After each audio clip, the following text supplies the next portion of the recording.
Halo teman, hutang pinjol tembus 78 triliun, OJK sarankan ini untuk nasabah GalPay.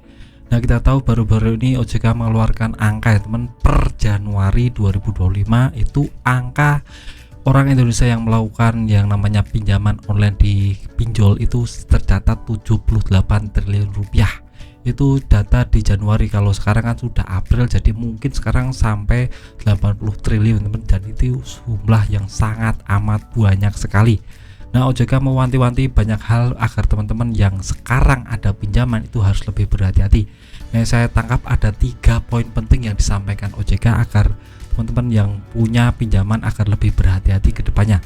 Nah, langsung saja, yang pertama adalah OJK minta agar orang yang melakukan pinjaman itu lebih untuk memperkuat literasi keuangan. Jadi dia harus tahu, atau teman-teman harus tahu, jika memang kita sudah melakukan pinjaman itu ada klasifikasi dari pendapatan kita untuk dialokasikan untuk bayar tagihan sini, untuk kebutuhan pokok seperti ini. Jadi ada persenanya yang bisa teman-teman lakukan teman.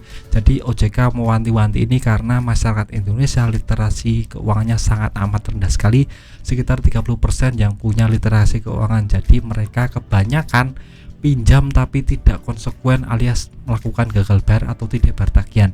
Ini terjadi karena pendapatan mereka tidak sesuai dengan yang mereka harapkan ya teman. Jadi pendapatnya cuma sedikit, jadi mereka melakukan yang namanya pinjam tapi tidak bayar. Dan itu banyak terjadi dan memang terbukti sekarang jumlah tingkat GalPay di Indonesia itu sekitar 7% ya. Jadi ini angka yang sangat banyak sekali, dan kalau tidak dihentikan nanti ke depan akan lebih banyak sekali pinjaman-pinjaman online yang akan berguguran alias diilegalkan jika jumlah GalPay-nya lebih banyak. Itu yang pertama, literasi keuangan itu sangat penting. Jadi mulai hari ini teman-teman harus berhitung berapa pendapatannya, berapa yang dialokasikan untuk biaya pokok, makan, minum, tempat tinggal, sandang pangan, seperti itu teman, dan ada alokasi khusus untuk bayar pinjaman online, seperti itu maksud dari OJK. Yang pertama. Untuk yang kedua adalah jangan pakai pinjol untuk aktivitas konsumtif, tapi pakailah untuk aktivitas yang produktif. Misalnya teman-teman untuk modal usaha, misalnya jualan di pinggir jalan, itu lewat modalnya pakai pinjol itu bisa teman. Jadi kita akan berkembang usahanya, tidak untuk lakukan hal yang konsumtif. Misalnya teman-teman beli iPhone 16 juta atau beli motor yang tidak menunjang kebutuhan teman-teman, itu sangat amat negatif sekali. Nanti teman-teman tidak bisa bayar tagihan karena ya ini tidak akan bisa mengembangkan usaha teman-teman, atau bahkan teman-teman ini akan mematikan literasi keuangan teman-teman, alur raja keuangan keluarga teman-teman. Tahu-tahu nanti akan tekor dengan sendirinya. Jadi ini sangat penting diperhatikan, jangan pakai pinjol untuk aktivitas konsumtif ya teman. Untuk yang kedua. Untuk yang ketiga, yang terakhir, OJK menekankan jika sudah GalPay harus paham resiko-resikonya. Nah, resikonya sudah saya bahas di video-video saya yang lain, yang intinya adalah yang pertama, bunga denda itu pasti ada dan pasti akan ada. Untuk yang kedua, jelas akan ada penagihan debitor, tapi itu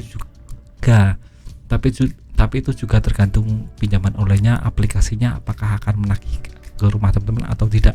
Jadi itu masih 50-50 ya teman.